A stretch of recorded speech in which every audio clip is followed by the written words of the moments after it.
Hello, everybody. Let's take a look at a couple of the practice questions for periodic trends. And let's start with question number 1.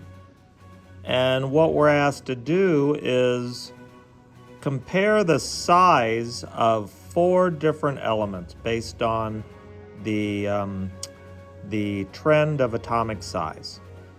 And we want to order these from smallest size to largest size. So we have fluorine, we have chlorine, we have sulfur, and we have phosphorus. Let's identify these on the periodic table and then take a look at how the size is going to change. So I'm going to go up to here, periodic table. And here are the elements of interest: phosphorus, sulfur, chlorine, and fluorine. We know that size decreases going across a period. So if we're just arranging these 3 elements in terms of size, there's the largest, medium, there's the smallest. And we also know that we're going to get smaller going up a group and larger going down a group. So there's our fluorine. Notice I drew the circles to indicate the changes in size of these. Now the question's easy.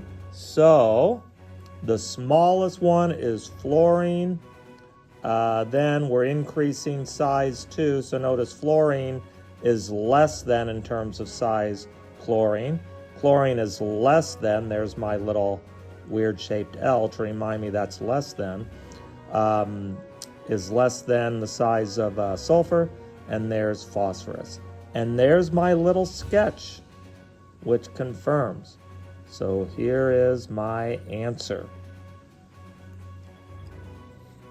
Okay, let's do the second question. Which of the above elements would you expect to have the highest first ionization energy? I underline that on purpose because I don't want to make a confusion mistake at the end. And we need to explain this process. Well, here's the hint. When determining ionization energies, it's useful to consider size first. And the smaller the size of the atom, the closer the valence electrons are to the positive nucleus. Therefore, we expect a higher ionization energy. Well, let's go to the sizes of the elements in this previous question and take a look. Phosphorus is the largest size, fluorine is the smallest. There's a valence electron, one of the valence electrons present, okay?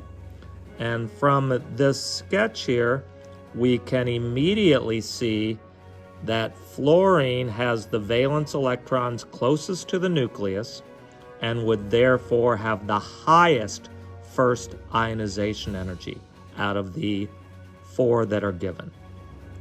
Again, why is that? The closer the valence electrons are to the positively charged nucleus, the stronger the force of attraction and the higher the ionization energy. So again, our answer is fluorine. All right, let's take a look at number 3 now.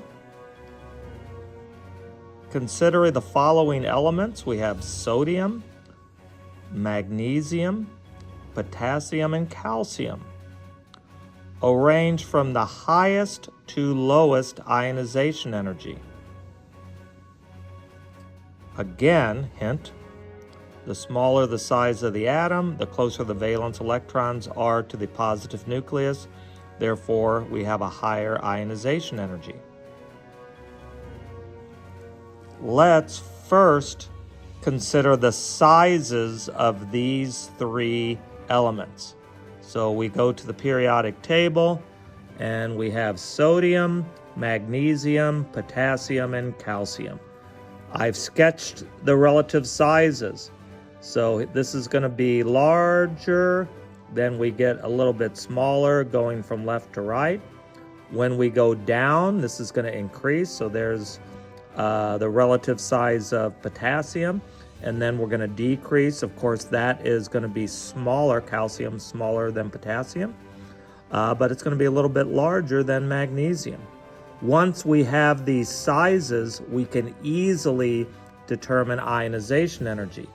And we want to arrange these from highest to lowest ionization energy.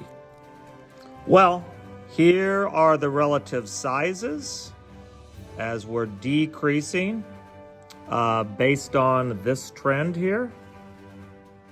So notice smallest, strike that, largest, then smallest, largest, smallest. Actually, these might be pretty close to each other. And in reality, in terms of size, it would be difficult to predict which one of these would be smaller and larger. So I would take that into account if I were grading this for real. But anyway, this definitely is the largest size, and that's definitely the smallest. If we're considering ionization energy, and we're going to go from highest ionization energy to lowest, we need to make sure we put the highest first and the lowest ionization last. We should realize that the smaller the atom, the higher the ionization energy. So this one is definitely the highest out of the four. This would be the lowest ionization energy because it's the largest size. And we're going to go with calcium here and then sodium, just based on what I chose for the sizes here. Well, the other questions on the practice quiz we have talked about in class. So you can do those by checking your notes. The last question, number 7, I1, I2, and I3 for calcium. Let's take a look at that. The question, we're going to compare I1, I2, and I3 for calcium ionization energy and state where you're going to see an excessively large jump. And here's a way that we can do that. Let's go to the periodic table. Let's find calcium. The first ionization energy removes an electron. So let's put an X. That means we removed one of the electrons from calcium. So now we have calcium, but now we have 19 electrons. Let's remove another electron. Boom. Now we have 18 electrons. You'd expect a jump from I1 to I2. It's going to double about. But notice, we have 18 electrons after I2. We have the same electron configuration as argon with 18 electrons. That's 18 electrons. Remember, we started with calcium and we went through I1, I2. Now for I3, we're breaking in to a noble gas configuration. We're breaking into an octet. We here on I3 would expect an excessively large jump on I3 compared to the jump on I1 and I2. Again, the reason is because we're breaking into a full valence shell. Well, I hope this helped, and good luck studying for the quiz.